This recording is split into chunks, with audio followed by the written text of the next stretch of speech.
Hello, what's up everybody? Kali ini saya akan merekomendasikan salah satu film sedih yang berasal dari negeri Gajah Putih, yaitu negara Thailand. Judulnya One Day. Pemeran film ini adalah Dencai berusia 30 tahun, bekerja di sebuah perusahaan bagian IT. Dencai sudah lama bekerja di perusahaan tersebut, namun Dencai seperti seorang yang tak terlihat dan keberadaannya tak pernah diakui. Dari security perusahaan yang tak pernah mengingat namanya, dan langganan Dencai makan, dan bahkan hari ulang tahunnya hanya pesan teks yang mengucapkannya rutin selamat ulang tahun. Dencai hanya akan dibutuhkan ketika rekan-rekan kerjanya memerlukan untuk memperbaiki sesuatu, dan bisa dibilang dia hanya dimanfaatkan saja. Suatu ketika Dencai disuruh memperbaiki komputer karyawan baru. Yang awalnya Dencai berpikir dia akan sama saja seperti yang lainnya, yang hanya memanfaatkannya saja. Namun Dencai salah. Dia bahkan sangat menghargai Dencai dan sempat memanggil namanya, dan mereka pun berkenalan dengan karyawan baru tersebut yang bernama Nui. Hari-hari Dencai pun berubah. Dia sangat memperhatikan Nui, dari dia yang sering terlambat, dan di saat Nui memulai pekerjaan apa hal-hal yang pertama Nui lakukan. Dan bisa dibilang Dencai adalah penggemar sejati Nui. Dan ternyata si Nui ini telah menjalin hubungan spesial dengan bos di perusahaan tersebut yang bernama Top.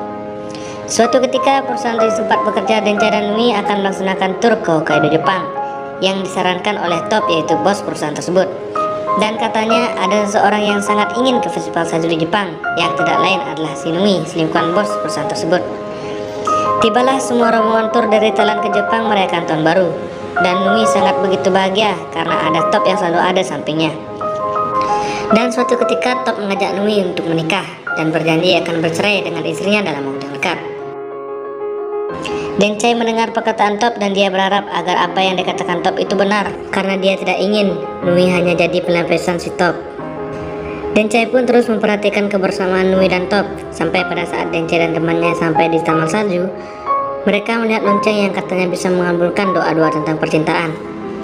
Dencai pun diam-diam meminta satu permintaan kepada lonceng tersebut. Singkat cerita, semua pun sedang sarapan untuk melakukan perjalanan selanjutnya.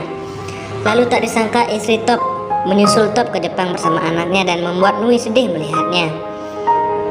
Dan yang benar saja, istri Top datang ke Jepang tidak hanya ingin bertemu dengan Top, melainkan mengabarkan bahwa istri Top hamil lagi. Didengar oleh Nui dan Nui merasa sangat terpukul mendengarnya. Di saat rombongan turnya akan melaksanakan perjalanan selanjutnya, tampaknya Nui tidak ikut, lalu si Dencai pun mencari Nui. Si Nui mungkin stres dan nekat bermain ski yang pada dasarnya dia tidak bisa memainkannya. Lalu Nui pun menghilang dan Dencai meminta pertolongan.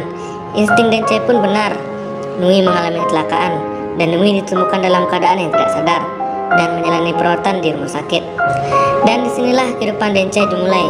Nui ternyata mengidap penyakit langka, yaitu lupa ingatan dalam satu hari, dan akan normal kembali besok pagi jika Nui terbangun dari tidurnya. Saat Nui sudah sadar dan bertanya kenapa Nui bisa bersama Dencai, Dencai pun berbohong kepada Nui bahwa dia adalah pasangan kasih dengan menyamar sebagai Top, bos perusahaan di mana dia berdua bekerja. Namun tidak mudah untuk Nui percaya dan perlu bukti. Namun bukti Dencai adalah bahwa ada tanda lahir di atas pinggang Nui. Nah, nanti saya jelaskan bagaimana Dencai bisa tahu tanda lahir Nui. Nonton sampai habis ya. Perjalanan Nui dan Dencai pun dimulai. Sama seperti awalnya, Nui sangat tidak percaya bahwa Dencai adalah pacarnya dan sempat menyuruh Dencai pergi. Tapi Dencai tidak menyerah, dia pun berhasil menyadarkan Nui dan bersedia untuk melanjutkan perjalanan ke festival salju yang Nui impikan. Seiring berjalannya waktu, Nui pun bisa menerima keberadaan Dencai yang awalnya dia tidak percaya bahwa Nui dan Dencai pacaran, meski Dencai harus menyamar sebagai Top. Kebersamaan pun dimulai, dan disinilah kalian bakal lihat perjuangan si Dencai untuk Nui. Dari Dencai mencarikan parkir untuk Nui, karena Dencai tahu Nui sering terlambat bekerja sehingga parkiran sudah full. Dan dia tahu bahwa Nui suka permainan game berkebun, dan diam-diam si Dencai meretas akun Nui agar gamenya bisa ditamatkan oleh Dencai. Saat Dencai sering lembur, dia selalu melihat meja Nui yang berantakan. Dia pun membereskannya sebelum Dencai pulang, dan Nui sangat terharu mendengarnya. Lalu mereka pun melanjutkan perjalanan satu persatu untuk melengkapi peta tujuan mereka. Dan kebetulan Dencai berulang tahun yang ke-30, dan untuk pertama kalinya Dencai diberikan kejutan hari ulang tahun oleh seorang yang ia cintai, walaupun Nui dalam kondisi yang tidak sadar. Nui pun semakin sadar ketulusan dari seorang Dencai, walaupun awalnya tidak percaya karena mungkin faktor fisik dari Dencai. Nui dan Dencai akhirnya sampai di acara festival salju yang mereka berdua nanti-nanti. Dan Nui sempat mengajak Dencai untuk berselfie, namun Dencai menolak dengan alasan dia tidak bisa berfoto. Setelah dari festival salju, mereka berdua pun kembali ke hotel berniat untuk istirahat. Dan disinilah ada adegan yang menurut saya pribadi ingin berkata, "Goblok!" Karena si Nui mungkin nafsu melihat Dencai dan Nui berniat mengajaknya untuk ngeblu. Dan disinilah Dencai malah menolaknya. Lalu si Dencai mengungkapkan yang sebenarnya, di mana Dencai berpura-pura sebagai Top agar dia dapat bersama Nui dan memanfaatkan keadaan Nui yang lagi amnesia ini. Jelas saja Nui tak percaya yang baru-baru merasakan ketulusan dari seorang Dencai. Nui pun langsung ingat bagaimana si Dencai tahu tanda lahir Nui yang ada di atas pinggang kirinya. Lalu si Dencai menjelaskan bahwa ia tidak sengaja melihat suatu party malam tahun baru lalu bersama perusahaan kala itu. Nui pun tetap tidak percaya dan menganggap Dencai psikopat. Harapan Dencai untuk membahagiakan Nui pun sia-sia dalam waktu malam itu.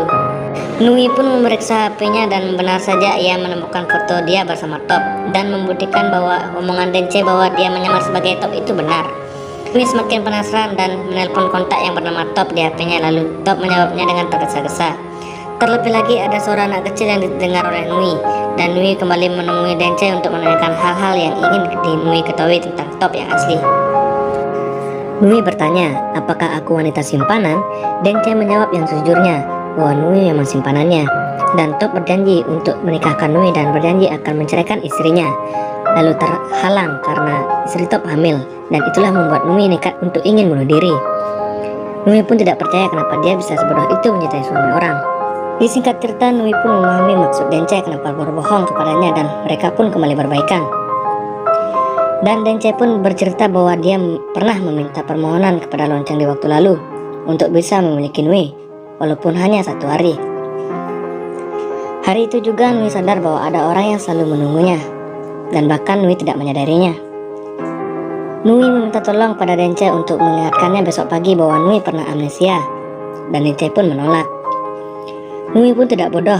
Nui mengambil HP-nya untuk merekam dirinya dan mengingatkan bahwa Nui pernah amnesia dan sedang bersama Dencai yang tulus menemaninya dibandingkan merebut suami orang. Dencai pun berkata bahwa itu tidak akan berhasil karena pada dasarnya Nui memang tidak mencintai Dencai. Itu ditunjukkan Nui pada saat party menyambut tahun baru. Nui sedih karena melihat Top dengan istrinya. Lalu Dencai datang dan menasihati Nui dan memberitahu apa yang terjadi semuanya, semua pengorbanannya selama ini. Tapi Nui mengabaikan perkataan Dencai dan pergi. Dan malam pun berlalu. Nui bangun pagi dengan normal dan sedikit kebingungan kenapa kamarnya tiba-tiba rapi. Nui pun berangkat kembali menuju Thailand yang tanpa Nui sadari ada Dencai di belakangnya. Hari berlalu, Nui pun kembali bekerja di Thailand dengan normal. Seketika temannya memintanya agar mengirim foto-foto yang ada di handphonenya saat liburan di Jepang lalu. Karena file fotonya banyak, Nui memerlukan kabel khusus untuk menyambungkan HP dan komputer. Nui pun bergegas ke ruangan IT.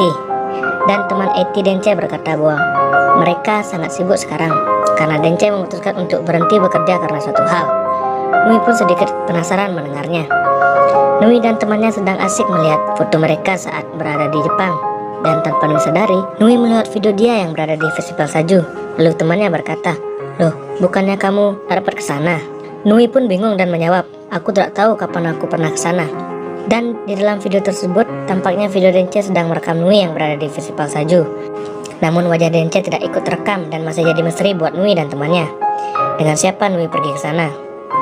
Nui pun sadar bahwa apa yang dia lakukan dengan Top selama ini itu salah.